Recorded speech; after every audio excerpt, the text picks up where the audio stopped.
श्री शिवाय नमस्तुभयम।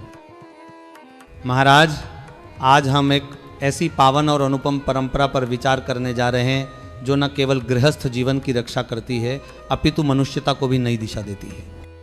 मैं बात कर रहा हूं करवा चौथ के व्रत की, उस व्रत की जो सुहागिनाओं के प्रेम, समर्पण और संयम का प्रतीक है।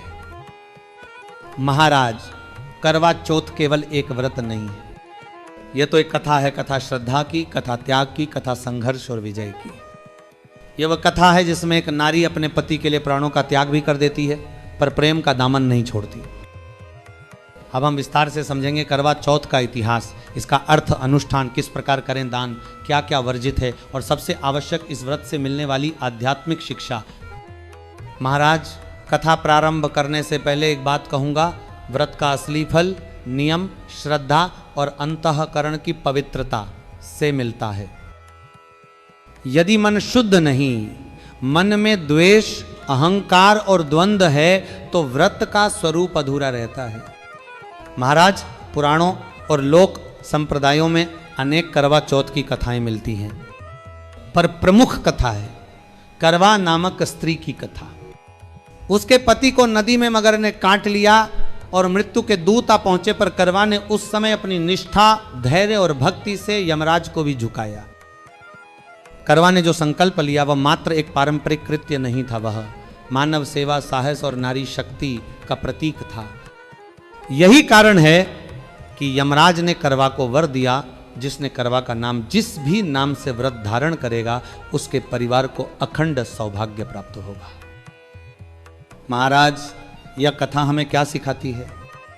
सिखाती है प्रेम में जो धैर्य, जो समर्पण और जो आत्मबल है, वही जीवन के सबसे बड़े संकटों का निवारण कर सकता है। करवा चौथ, समय और अनुष्ठान।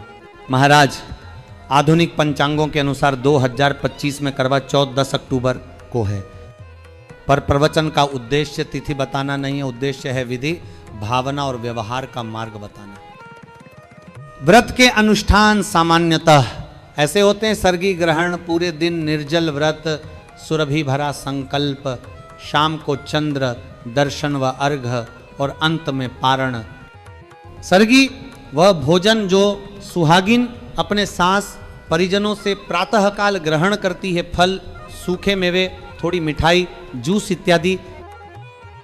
महाराज, व्रत का नियम है ब्रह्म मुहूर्त से लेकर चंद्र उदय तक निर्जला व्रत धारण करना। यदि कोई स्त्री गर्भवती है या रोगी है तो शास्त्र उसे जल, दूध ग्रहण करने की अनुमति देते हैं। धर्म में भी दया का स्थान है। रात में जब चंद्रमा प्रकट होता है तब वही क्षण सबसे शुभ माना जाता है। चांद को अर्घ देने के पश्चात पारण किया जाता है और यह पारण अत्यंत भावपूर्ण होता है। पति पत्नी का पारस्परिक आदर, प्रेम और आत्मीयता का अद्भुत दृश्य। महाराज, दान का महत्व इस व्रत में प्रमुख है। करवा चौथ के दिन दान करने से घर द्वार पर समृद्धि का वास होता है। विशेषकर चावल, सफेद तिल, आंवला, सरसों का तेल, कुमकुम, पुष्प, चंदन, तांबुल, लौंग और जीरा, इनका दान करने का बहुत महत्व है। चावल या अन्न का प्रतीक, दान से घर में अन्न और समृद्धि बनी रहती है। सफेद तिल, यह भगवान विष्णु को प्रिय तिल, दान से पितरों को शांति और वर दिया जाता है। आंवला, स्वास्थ्य और आयु का प्रतीक। आंवले का दान रोग निवारण में सहायक कहा गया है। सरसों का तेल पितरों के शांति हेतु और शनि दोष निवारण के लिए अत्यंत शुभ। कुमकुम, पुष्प, चंदन देवी देवताओं के पूजन के मुख्य साधन, साक्षात भक्ति का प्रतिनिधित्व। दान के साथ साथ माता, पिता, वृद्धों और ब्राह्मणों को भोजन कराना, गौशाला को चारा देना और नदी तीर पर दीपक प्रज्वलित करना, ये सभी बड़ा पुण्य का कारण बनते हैं। महाराज, व्रत का सही परिणाम तभी मिलता है जब हम वर्जितों से बचते हैं। करवा चौथ के दिन मांसाहार, शराब, तंबाकू, नशे की वस्तुएं, प्याज, लहसुन और अत्यधिक खट्टे पदार्थ से परहेज करें। क्यों? क्योंकि ये पदार्थ मन को अशांत करते हैं, वैराग्य घटाते हैं और ध्यान भक्ति में विघ्न डालते हैं। व्रत का उद्देश्य है मन को शुद्ध करना, इसलिए आहार भी सात्विक होना चाहिए।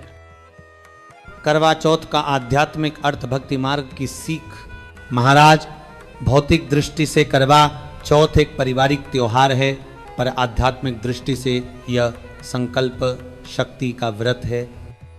यह सिखाता है कि जीवन में जब भी कठिनाई आए, प्रेम, धैर्य और समर्पण से उसका निवारण संभव है। करवा चौथ हमें नारी शक्ति का महत्व भी बताता है। पारिवारिक संस्थान में नारी मात्र गृहस्थ की शिखा नहीं है, वह परिवार की रक्षा करने वाली नीतियों की मूलधारा है। उसका संयम, त्याग और सेवा, ये सारे गुण परिवार और समाज को स्थिर बनाते हैं। महाराज, करवा की कथा बताती है कि किसी भी पुरुष का कल्याण उसकी पत्नी की श्रद्धा से जुड़ा हुआ है। पर यह भी याद रखें कि यह केवल स्त्रियों का दायित्व तो नहीं है, पुरुषों को भी पत्नी के समर्पण की कदर करनी चाहिए और उसे आदर, संरक्षण व सहयोग देना चाहिए। समाज में अगर पारस्परिक सम्मान, समर्पण और दायित्व निभाना हो तो करवा चौथ का संदेश हम सब के लिए। नारी अपने कर्म से घर को स्वर्ग बना सकती है और पति अपने आचरण से उस स्वर्ग को बनाए रखने का दुहित्र है। महाराज, अब कुछ व्यवहारिक बिंदु जिनका पालन करवा चौथ पर किया जाना चाहिए ताकि व्रत पूर्ण और फलदायी बने। सशक्त संकल्प लें, सुबह सर्गी ग्रहण कर संकल्प लें कि यह व्रत किसी उद्देश्य से नहीं, सिर्फ पति की दीर्घायु और परिवार की खुशहाली हेतु है। दिन भर संयमित रहें, क्रोध से दूर रहें, अपशब्द न बोलें, दान धर्म करें और जितना संभव हो भक्तिमय रहें। तुलसी की पूजा, तुलसी पर कलावा बांधें, गुड़ तिल का भोग लगाएं, ये शुभता बढ़ाती है। चांद को अर्घ, रात में चंद्र उदय होते ही चांद को अर्घ दें, पति के हाथ से अर्घ ग्रहण कर पारण करें। दान का समय, व्रत के दिन ब्राह्मणों, वृद्धों और जरूरतमंदों को भोजन कराएं। चावल, तेल और तिल का दान अवश्य करें। महाराज, हमारे लोक संगीत और भजन करवा चौथ के भाव को और बेहतर बनाते हैं। घर घर की छत पर जब महिलाएं चलनी लिए चांद देखने जाती हैं तो उस दृश्य का अलौकिक सौंदर्य कोई शब्दों में बांध नहीं पाता। भजन, आरती और मिलन, ये सब मिलकर उस रात को दिव्य बना देते हैं।